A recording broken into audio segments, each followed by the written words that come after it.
Hello, welcome to RTD Live Talk.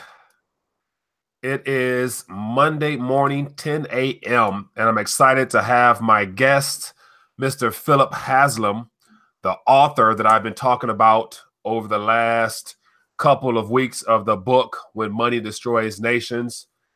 And so Philip is joining us from South Africa, and so he's going to share with us what's happening down in his world, because there's a lot of things happening in the lower region of this planet that I believe we need to find out about. So as more people to begin to log in, Philip, I want to first of all introduce Philip. And so Philip, if you don't mind, I know you're an accountant, economic advisor.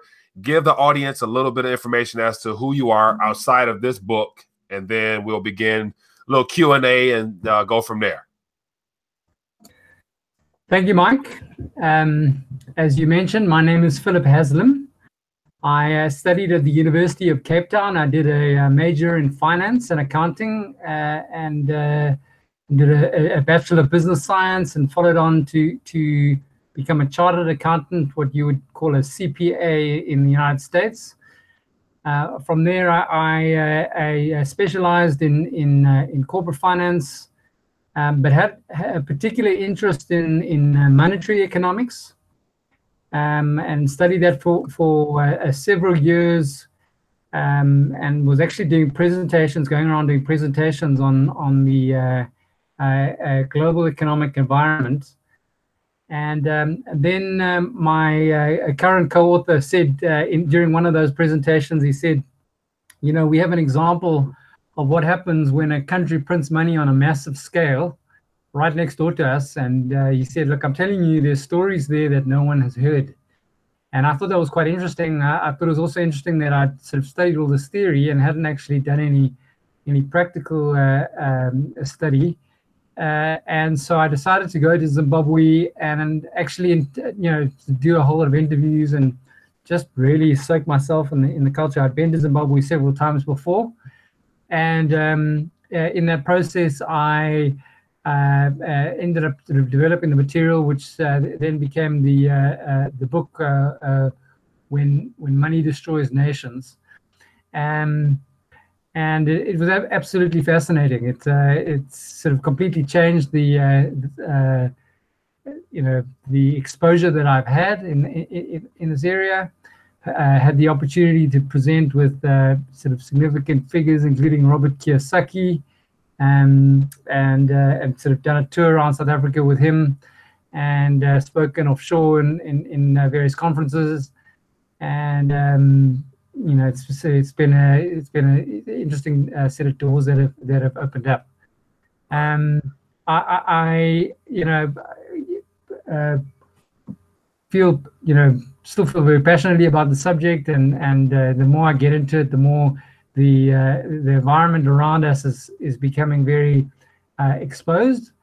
And you know, my particular passion is in trying to take economic ideas and make them very simple for ordinary people to understand, because I think that's part of the mechanism of governments to hide what they're doing, is by making it complex, and making it so complex that people just sort of glaze out. And so you know, that's me in a nutshell. Yeah. And it's a privilege to be a part of your program, and I look forward to engaging on some of the questions of what's happening at the moment. Well, definitely. And so it's been I think we first talked back in 2015, so a lot has changed in Zimbabwe as well as in South Africa. So being that you're in that region, I want to touch on both of those countries, because I see that it looks like South Africa might be looking to do some of the similar monetary policies I heard about. I think as your finance minister mentioned about, you know, we could just print money type of thing. So obviously you guys are next door to each other, and he may not have learned much from Zimbabwe. And I heard he's not really a part of that whole government structure there to make those type of statements. But your book, I mean, it's one thing as I mentioned before, I've been mentioning it a lot. And so this book right here was a further addition to my education on understanding how bad monetary policy and fiscal policy can collide and cause, you know, complete havoc for public, or for citizens rather, So I'm excited to, find out what has happened since that time frame. So let's touch on Zimbabwe. Right around the corner from you, your first book was on the hyperinflation there. And so since we last spoken, I had a gentleman by the name of John Robertson, an actual economist from Harare, on. It's about a year or two ago, and he was saying how, I guess, the bond notes at that point was about to be issued.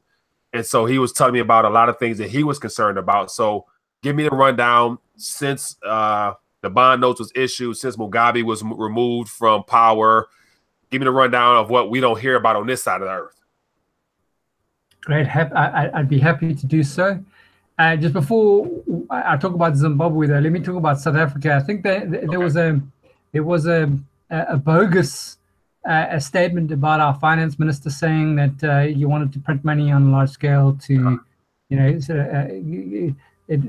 cover a fiscal payment gap, as it were.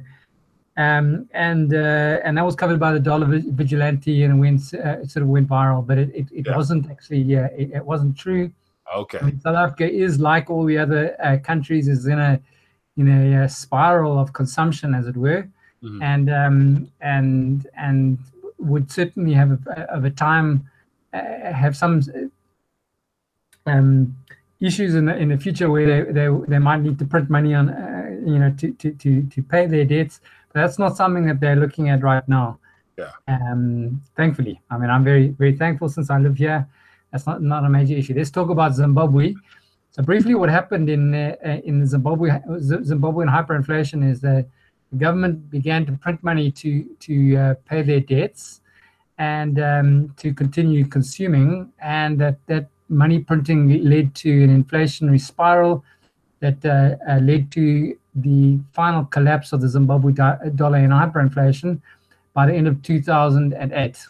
Yeah. At the beginning of 2009, they began to dollarize the economy, and what that basically meant is that people could actually physically trade US dollar notes and rands. It has been a multi-currency system since then.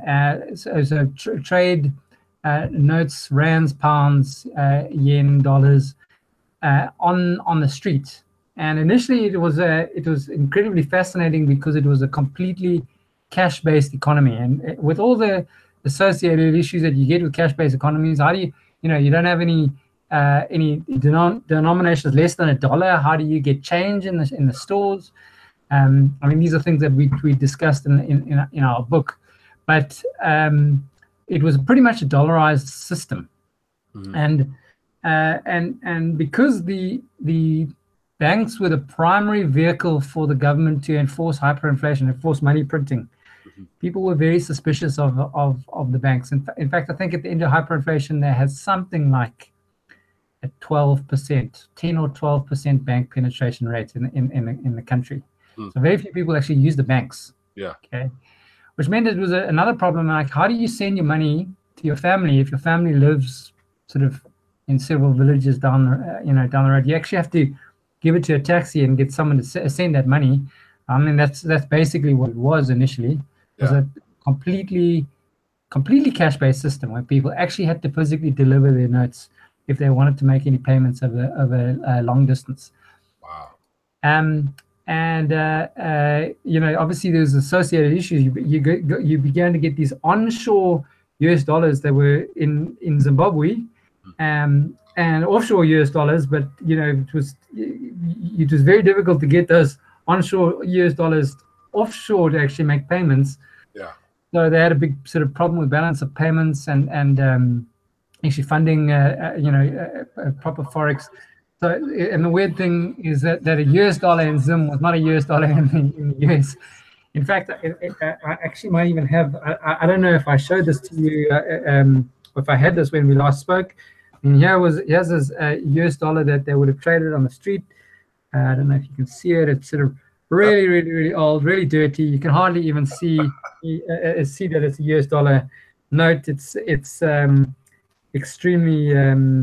I think it's heavily worn. Wow. Sorry? I said it's extremely worn out. It's extremely worn, yes. Yeah, you can't see the watermark. So counterfeiting became a major problem. And then, I mean, difficult to know exactly how the mobile money movement started, but my understanding is that initially people could send airtime to another phone. So if you bought prepaid airtime, you could send that prepaid airtime to someone else. And because you could send that prepaid airtime to someone who was far away from you in the country, that quite quickly developed into a remittance sort of service. And the cellular operators then said, look, instead of buying airtime, you can actually just sort of give us your money, and we'll send your money to your family. So you would go to a street vendor, you would give the vendor some money, they would top up your wallet on your cell phone, and you would then send that money to someone in whichever village, wherever, and they would then go to the street vendor in that village and cash out. So that became the way that people would send money. And so let me interrupt for a sec. So this is during the whole hyperinflation process, or this is after hyperinflation? Okay. 2009, 2010, 2011. Okay, so let me bring everybody up to date audience-wise, so we have more people joining us now. So I'm talking to Philip Haslem, author of When Money Destroys Nations. So right now he's going over some of the events that happened after the hyperinflation hit Zimbabwe, and he's telling us that in order to move funds around, because people didn't trust the bank, they used minutes on their cell phones, so they would re-up on their prepaid phones and then send a message to a family member, and then they would then go to a telecommunications place and they cash those minutes out in order to get cash or whatever. So that's wow. That's okay. I'm sorry. Go ahead. Keep going. so that very quickly morphed into actual cash deposits, as it were. So instead of buying airtime, you just sort of give the guy your money and he'd top up your wallet. So you had on your wallet, you'd have airtime and you'd have like a cash balance on your cell phone e-wallet on the they call it a wallet, but it's a electronic wallet. Yeah. That then 2009, 2010, 2011 began to morph it very quickly became the de facto banking system. So the cellular operators then began to facilitate payments in that sense. Mm-hmm. And the Reserve Bank then required that they would then deposit the monies that they received into the banks. Mm-hmm. So even though the population themselves didn't actually trust the banks, they trusted the cellular networks, and they didn't realize that the cellular networks themselves were depositing them in the banks. So you had this sort of middle layer of the cellular networks who were facilitating these payments. And then 2000, I think it's 2011. I mean, I don't have the exact dates on these things. 2011, 2012, the cellular networks then said, well, look, instead of having a wallet, like a e-wallet on your phone, why don't we just issue with a credit card, and you can top up your credit card, and that was connected to your wallet on your phone, which then was connected to the bank. Okay, so the cellular networks actually became the payments network, as it were. Yeah. And through that process, they began to normalize sort of normal payments. So people could walk into a store with their cell phone credit card and sort of credit or debit card, and it was a debit card, and then upload it, make payments through the cellular network. Yeah. Then they had a problem. So two major things happened. The first is that the banks started to get recapitalized because the cellular networks were putting their money in the banks, and the banks did what banks do. They began to lend out multiple times more money than they actually had on hand. Okay, like all the banks do in the United States and Europe. The way it goes, okay? Yeah. This fractional reserve lending, where they keep a little bit, but then they just lend out multiple. Well, they keep it all, but they create multiple claims against that money. Yeah. And there was a sort of associated sort of boom of money printing that happened because these banks were creating money in effect. Mm-hmm. At the same time, there wasn't any change in the stores. And so what the government then said is, look, what we'll do is we'll give you change and we'll call it bond coins. And these coins will represent $1. You have like 100 bond coins that will give you a dollar, and then you could actually receive coins in the stores. I mean, to make a long story short, it took about a year and a half for that to be accepted in circulation. And then once people began to accept the coins, the government then on the back of that said, well, look, what we'll also do is we'll issue you bond notes. Yeah. And we'll back those with US dollars. And so it was a way for them to, through the back door, introduce their own fiat currency again. Yeah. And that was the, this is the beauty of Zimbabwe. They've been through hyperinflation already. They understood. The Zimbabweans understand a lot more than typical Americans would understand about what what money printing is, what money really is actually. Right. And they understood very quickly the dynamics involved here, and so they began to reject it and try and take their money out of the banks. Now it was a major problem because as the government introduced bond notes, suddenly everyone realized, hang on, they're going to try and convert my actual US dollar notes into bond notes. So I'm going to try and take the money out of the banks. Because again, the government, what the government does is use the banks to lock people's money and to then use that to sort of print money. Yeah. So so everyone tried to take their money out of the banks, but remember there wasn't enough money in the banks because the banks had created multiple claims against the dollars that was in their vaults. And because it is a cash-based society, or it was a cash-based society, there was no reserve bank to be able to print money to bail out the banks and give them enough money to liquidate or to keep the banking system liquid. Yeah. So let me ask you a question. Yes. So you said there was no reserve bank. So reserve bank, as in like the Zimbabwe Bank of the Central Bank of Zimbabwe, was not the one issuing the bond notes, or who was actually issuing the bond notes? The Central Bank of Zimbabwe was issuing the bond notes. But remember, before that, they had US dollars, just normal US dollars circulating. Oh, so everyone tried before the bond notes were issued. When the government announced that they're going to do this conversion, they understood that they were going to lose their US dollar notes and they were going to receive bond notes. Yeah. Okay. And so they did what they could to try and get that money out of the bank, to take the money out of the banks. Yeah.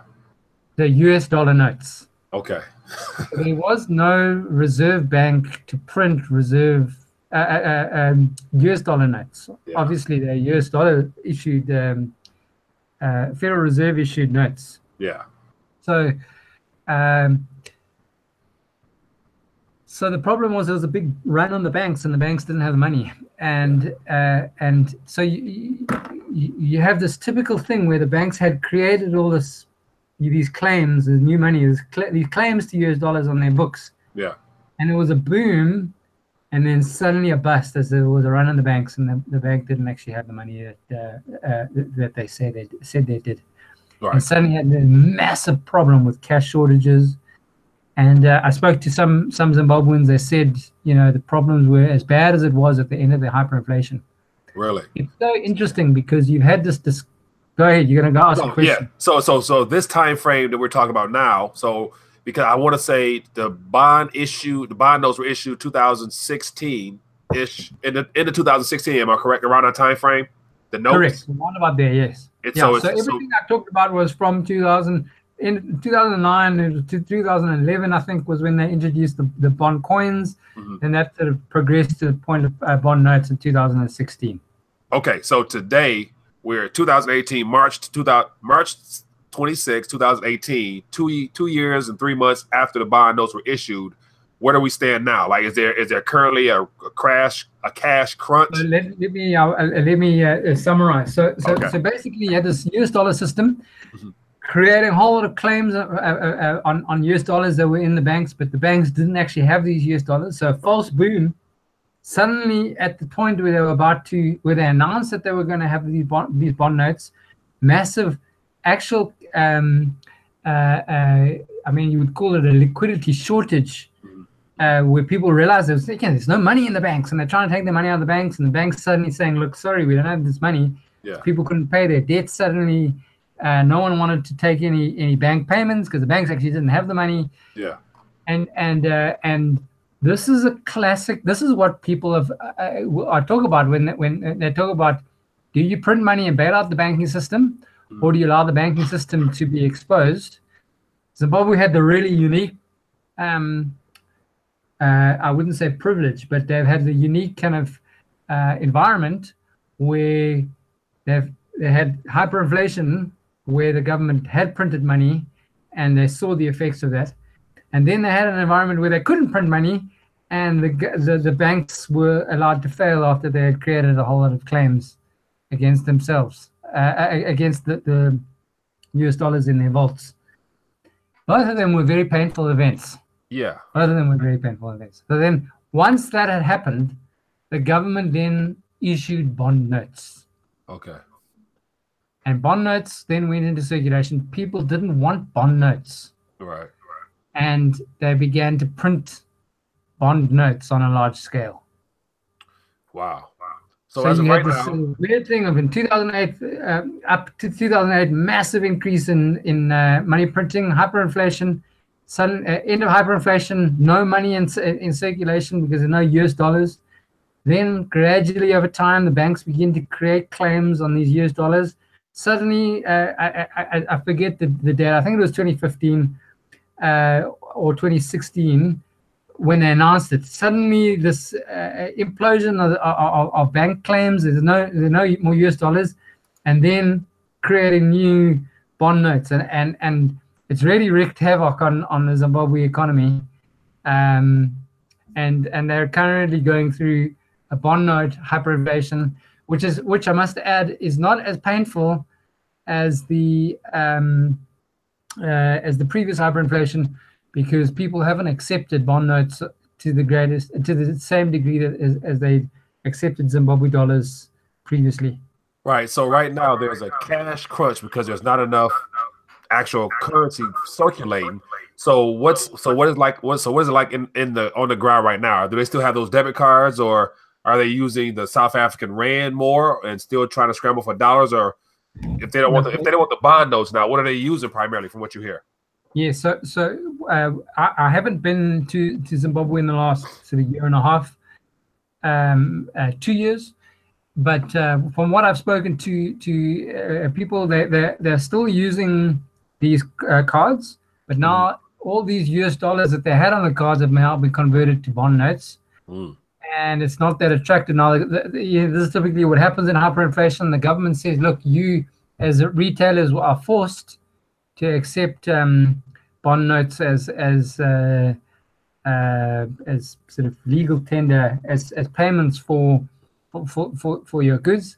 So it's putting a lot of pressure on the retailers again. And the problem is that no one can get any money offshore. So because there's this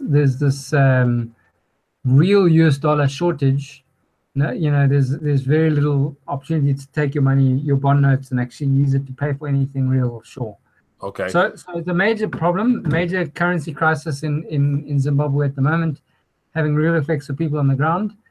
The result of the reserve of the bond note crisis actually led to the dissatisfaction that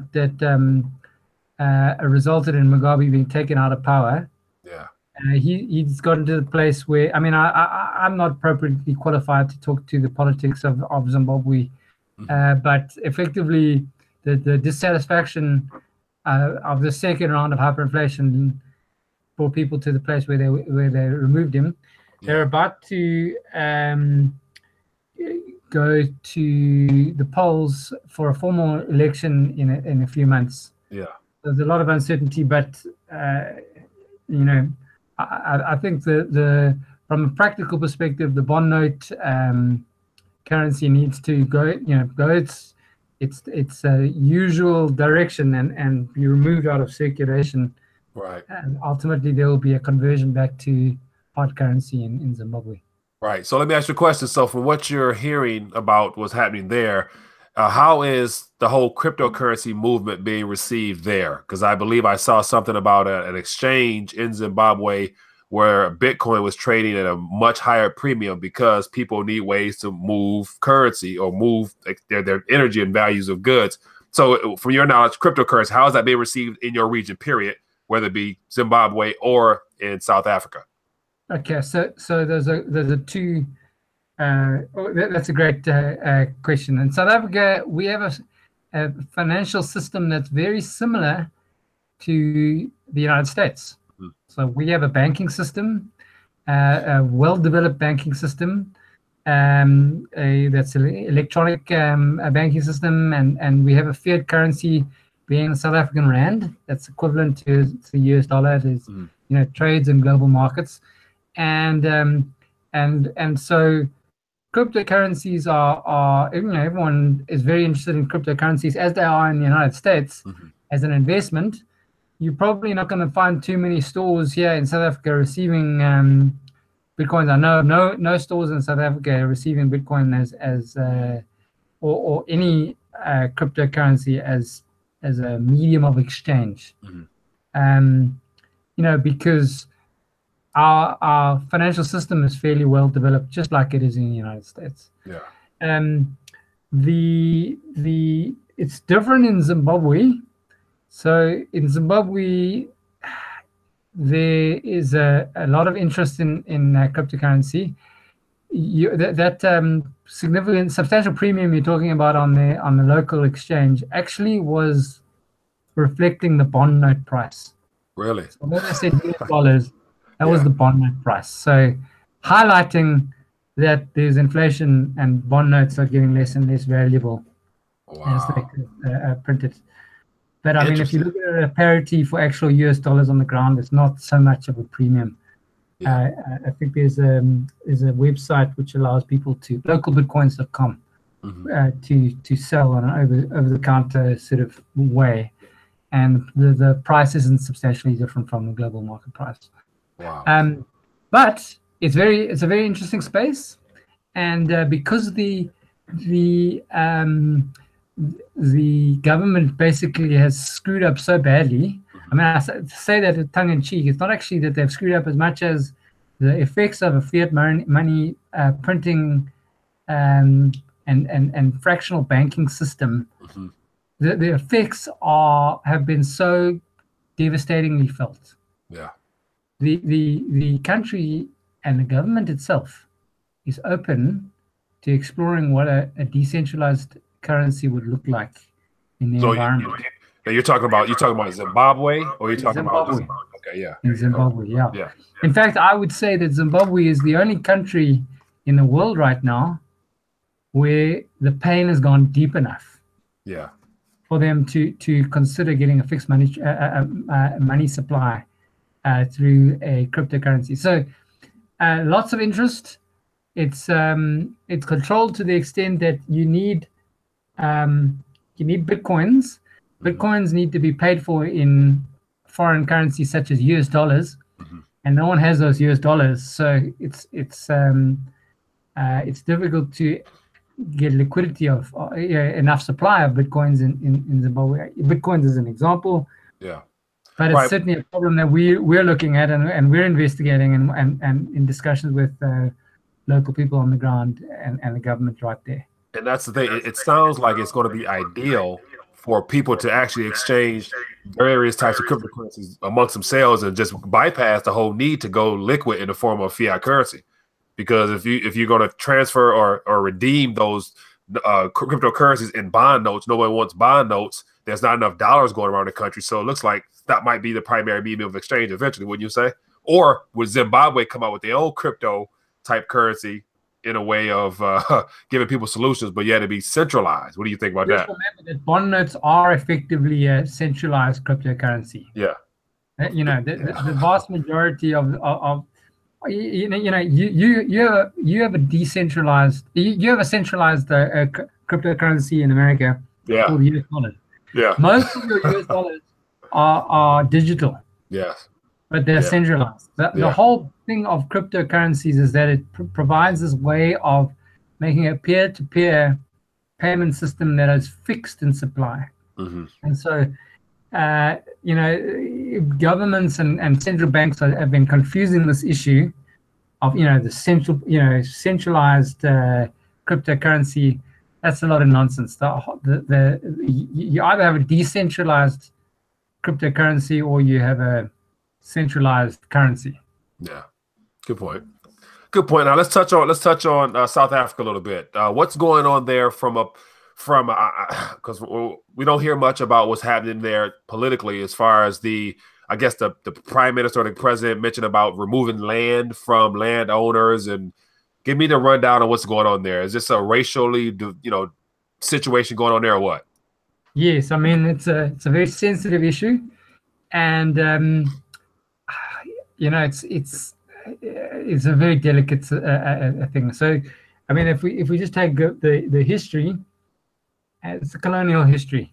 Colonial history is that you have some European settlers coming in and forcibly taking land from local people who had a very vastly different philosophical approach to land.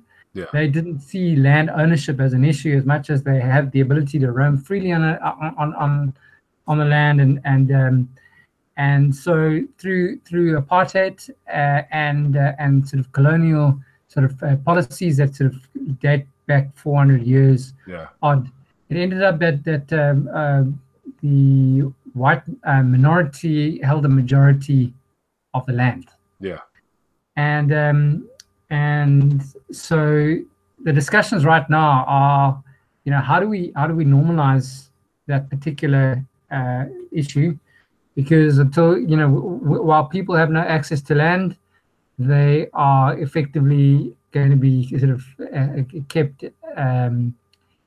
in bondage, as it were, to people who own the land. And so it's a fairly sensitive discussion. And the current president, Cyril Ramaphosa, is saying, look, we need to have the discussion and we need to be able to look at it, but there has to be some form of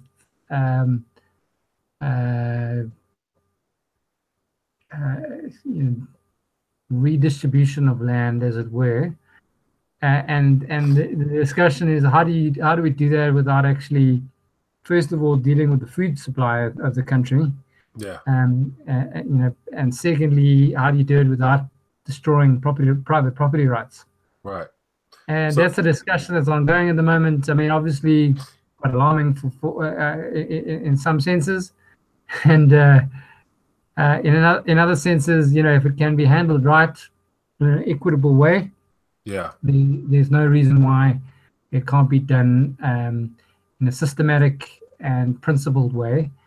I mean, there's stories of sort of certain families owning substantial kind of areas that would be the size of, say, England. I mean, I don't think it's that big, but large tracts of land held by a very few, small minority of people. Now, why? So let me ask you a question. So why is this subject matter becoming mainstream topic now? Like, the fact that colonialism has pretty much dominated that region all of our lives. Why now? Is it because income inequality is so bad and there's a big divide between those who have and those that don't have, to where this is being brought to the light right now at this particular time? Yes, I think you're on the money there. I mean, there's several things. So, but if you had to ask me as an economic from an economic perspective, which I think this is, to me, what the real issue is that inflation is substantial. It's subtle, but it is substantial. And what it means is that the rich people get richer. The people who have access or who are close to the money printing processes get richer. And the people who are on fixed incomes, on salaries, and the very poor end up being able to buy less and less and less. Right. And this dynamic is only exacerbated by the substantial amount of income inequality we've had in the past in our country. You know, so it's resulted in, you know, bigger and bigger slums, what we'd say townships, called townships, shanty towns. You know, you call them shanty towns, but and sort of lots of wealth in sort of allocated in sort of in the hands of a few. Yeah. And it's not really a sustainable kind of social thing.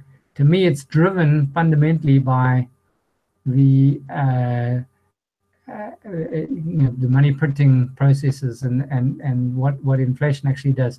To me, it's driven fundamentally by two things. One, the access to land actually is your inherent security to be able to provide yourself food, to be able to subsist at a basic level. When you don't have land, you're actually reliant on someone else to provide you with food. Yeah. And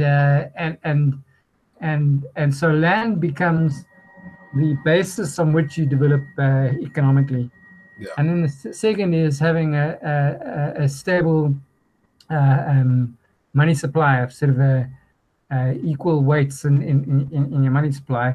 And finally, on the back on the bedrock of private property rights for everything else.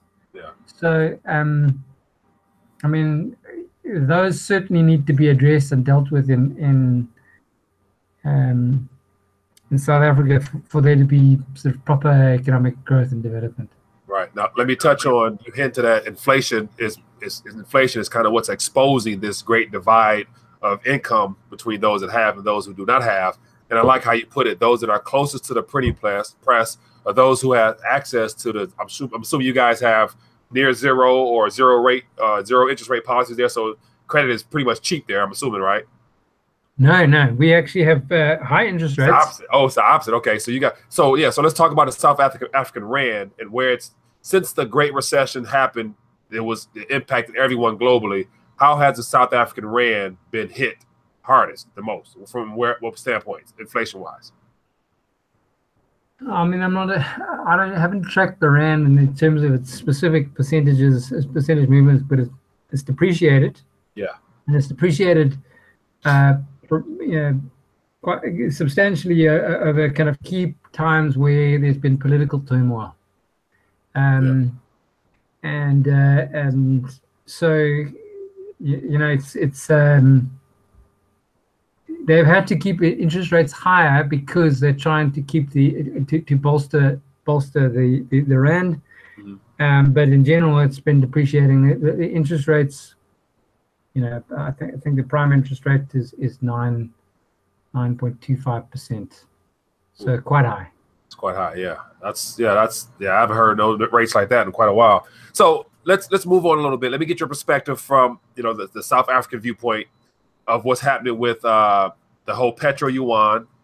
That is officially up and running as of right now as we're speaking. And I know that late last night I did a live chat and oil price has spiked $3 or $4 compared to what it trading at on the eastern region here. So let me know your thoughts from an economist standpoint. What do you see this petro yuan? Will it really settle and become an alternative to the petrodollar system? And then also, what are your thoughts on China's influence in that African region altogether as far as their investments there? What are they doing with all that investment infrastructure on the continent of Africa? Okay, so your first question is, you know, let's talk about the petrodollar system, and you know, what would an alternative like the petro yuan look like? Yes. You know, what you're talking about here is something that's sort of deeply vested in global interests. And obviously, if you have the ability, we talk about this at length in our book. But the idea is that if you have the ability to issue currency where everyone has to trade in it, then you can print money and pay for real goods and services with newly printed money, effectively exporting your inflation to other countries. Yeah. And that's what the United States has done. and they've been in a particularly powerful position because they've effectively had a monopoly on the currency being used to settle fuel trades. Whether the yuan can effectively compete with that, I don't know. I mean, I know the yuan is not a very liquid currency. They've got some exchange control problems in China. So that, you know, if you get your money locked in China, it doesn't make it as an attractive medium of exchange. Right. Now, add in the gold component that's mentioned as being a way of, if you don't want to hold yuans directly, you have the option of converting it to gold. So do you think that a little bit is a little bit more of an incentive, perhaps, this gold being introduced back into the monetary system in that manner there? Yeah, you know, Mike, what you're mentioning here is something that I'm not familiar with. I should do some further reading, but I will say this, is that I'm very pessimistic about the gold system. Mm-hmm. If you think about the purpose of reserve banks when they were initially set up, they effectively they were established to undermine gold as a currency, and they've done fantastically well. Gold is the very antithesis of a reserve bank. Reserve bank doesn't like, has never liked gold. You know, when I say has never, the people, the vested interest behind it, have not liked the idea of gold as something that keeps limits on the government. They've wanted the ability to be able to print money. The point is over the last 100 years, while the reserve bank system in the United States and Europe, while it's been in place, they have been able to very effectively undermine gold as a medium of exchange.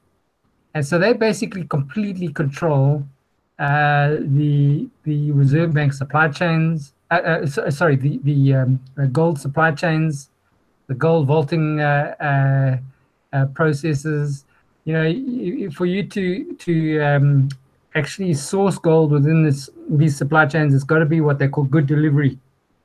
Good delivery gold has to be kept within their channels, as it were. Yeah. They have complete control over their system. So, you know, are you going to seriously see gold as gold beginning to compete with the yuan or the dollar as a payments mechanism for fuel? I don't think so. I don't think so, and I'm less sort of excited about that. But people say that I'm less interested. If they were, however, to say that you could pay for gold with Bitcoin, then I become a lot more interested. Now we're talking about a free market system where you control actual payments, and it's a peer-to-peer sort of system that bypasses the reserve banks. Yeah. Now, do you think of? I mean, so do you follow the cryptocurrency or the crypto market in general, just from the technology standpoint? Do you follow that as well as just that being a part of? You know, obviously, if you've been into kind of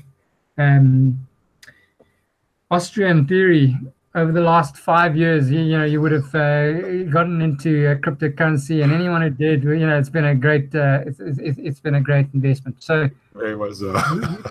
We've been following it very closely. We're very excited about the potential to disrupt global banking system, banking services, and it's definitely something that we're looking at and advising our clients on. Fair enough. Now I have an actual question in the chat. So since we've been talking, there's a lot of activity in the chat that I've gotten away from. So let me ask a question from Derek, and it says, "Ask Philip, is it likely that inflation scenario will impact the Western banking system in the short term?" So can you see inflation? Like, you know, central banks are all chasing 2%. You know, UK chasing 3% inflation. I believe that, you know, realistically is well beyond 2%. But do you see inflation in the U.S. from on this side reaching or exceeding that 2% because of what's happening with policies implemented, this tax reform and this new spending bill? Do you see inflation hitting us hard pretty soon? You know, that's a very difficult question, and I've learned to avoid the timing question. Yeah. Because it takes time for money to make its way through the system, particularly with the complexity that we have in our global financial system. Mm-hmm. But I will say a few things. One, you know, inflation is progressive. Mm-hmm. So currently you do have inflation in your country. Mm-hmm. And it's definitely different to what the official statistics are that are quoted in the media. Yeah. I can't speak for your experience, your real experience. I can speak for my real experience. The inflation levels in South Africa are very low, but man, the food prices and prices of sort of goods and services every day are rising. Yeah. And I can tell you that as a person, not as an economist, as a person who's buying things on a day-to-day basis. Yeah. Now you start getting into sort of calculations and you're excluding this and including that, and what does that calculation ultimately end to, and then you get a number. Mm. Does that number actually describe what people's practical experience is on the ground? I don't think so. Right. But the reality is you do have inflation in your country, and inflation is impacting your country. You know, from what I've seen, the level of income inequality in America is certainly increasing. That's a really good classic sign of inflation slowly eroding away real purchasing power for the masses. But it resulting in people in certain sectors of society becoming substantially wealthy. Do I see it happening in the short term in terms of spiraling out of control? No, I don't. In fact, I've been sort of telling people about the concerns around debt-based fiscal policy and money printing for the last, you know, how long has it been? It's been 10 years.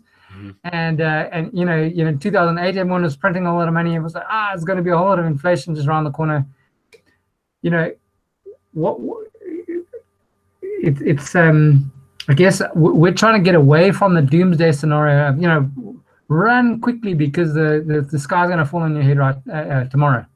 What we're moving towards is a statement which is, if countries around the world continue to consume in debt, and if they proactively look at money printing as a way to settle their debts, as they are, mm-hmm. okay, and they continue to do that on a large scale over time, that will lead to inflation, and increase that will lead to hyperinflation. Yeah. From a timing perspective, no one can say, but it's very clear to me that these things are sort of one directional in nature. You know, so for instance, in 2008, you had $3.5 trillion being printed in the United States. Mm-hmm. And I mean, we can discuss why that didn't lead to substantial inflation. But the point is that the authorities and the intellectuals in America have now become convinced that they can print money with no consequence. And if that's true, if you can print money with no consequence, man, we should just print money, you know, for everyone. Yeah. And there's a movement, I saw an interesting lecture debate, actually, some professors in some American university, where they were saying, look, you know, it hasn't affected us, and what we should do is get a universal basic income funded by the Federal Reserve, so funded by newly printed money, because, hey, look, it doesn't really affect us. Mm-hmm. And you know, if everyone would love some extra money, why don't we just sort of support everyone by printing money? The point, my point is that you're getting a very lax intellectual environment towards money printing. Yeah. Very favorable intellectual environment towards money printing. Yeah.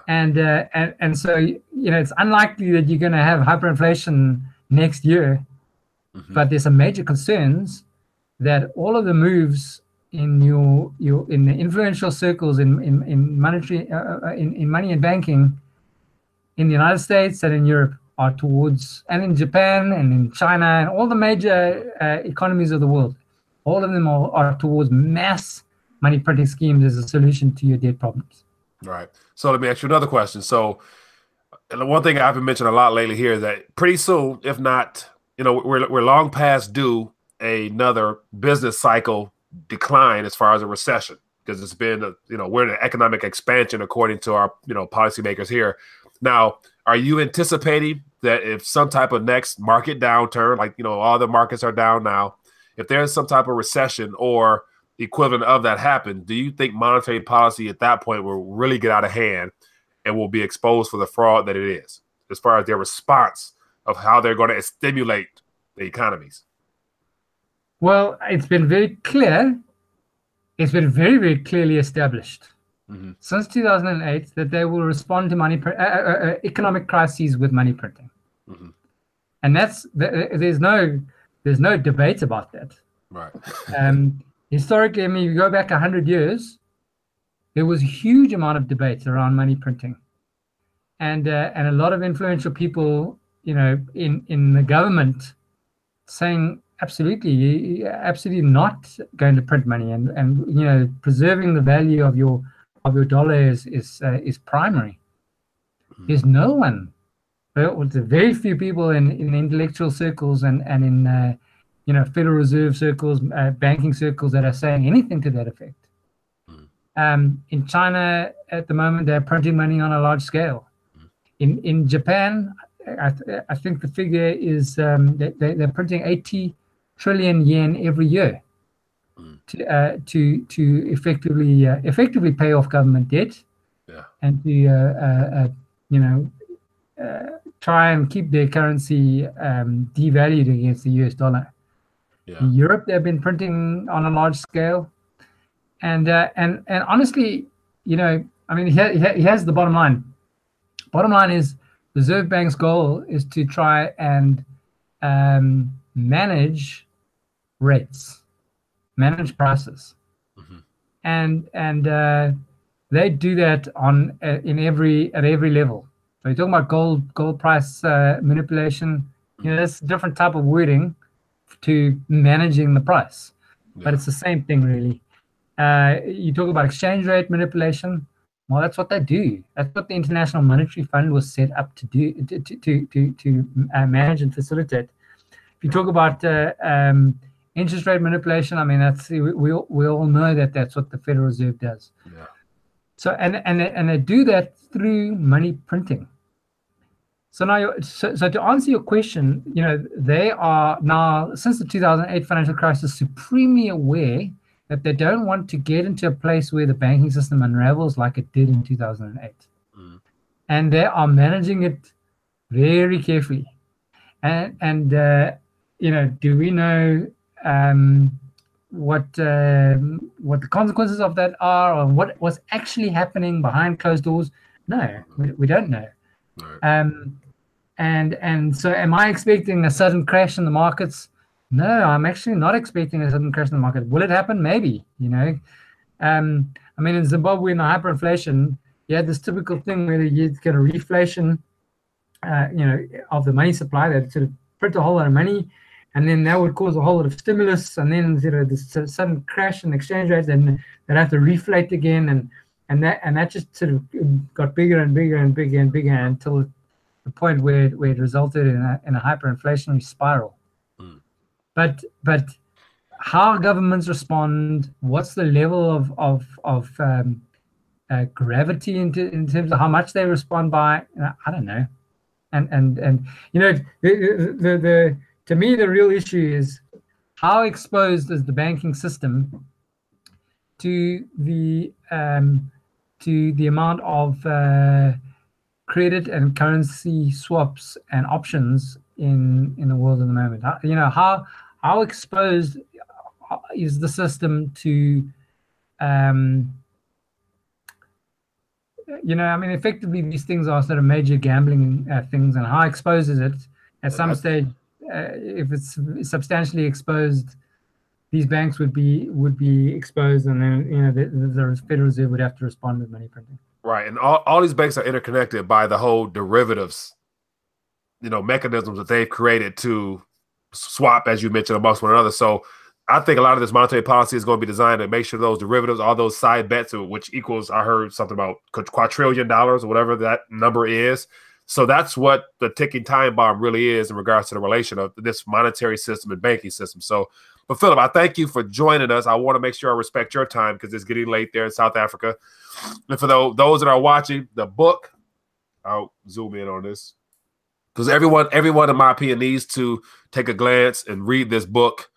And my screen is acting up on me. But When Money Destroys Nations, written by Philip Haslem and his partner Russell Lamberti. I'm sorry.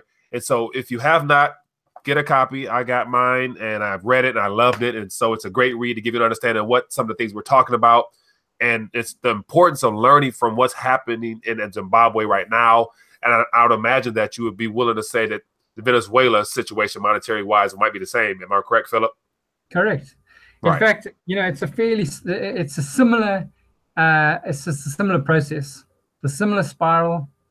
It's happened over 56 times in the last 100 years. It happens regularly. It's the same thing that happens when the governments consume in debt on a large scale and then respond to their debt problems with money printing.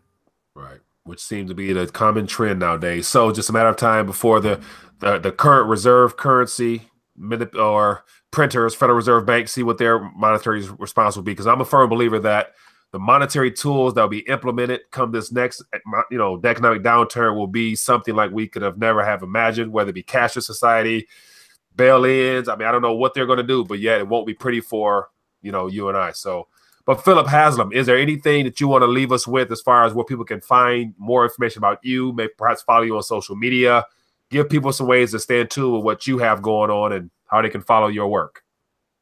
Great. We have a website, whenmoneydestroys.com. There you can sign up for our emails. I would really encourage you. We've got on our website, we've got a list of books, free links of books that educate you more on monetary theory and general sort of Austrian economics, and you can go there and find out more. Sounds good. Well, Philip, it's been great catching up with you. I apologize for being so long, but yet I think we did a good job of covering and getting us caught up to date on what's happening in your region, as well as sharing your thoughts on what's happening around this world. So thank you for joining us on RTD Live Talk. And so typically, if we were doing this in a later time frame, I think more people would have chimed in and we probably have some calls directly. So we'll try to get something worked out in the future where if you happen to be on this side of the states here, perhaps we can get together and do something in the evening and get more people asking you questions directly. So, but once again, thank you for taking time to join us here on RTD Live Talk. I appreciate it. Thanks, Mike. Appreciate it. Thank you.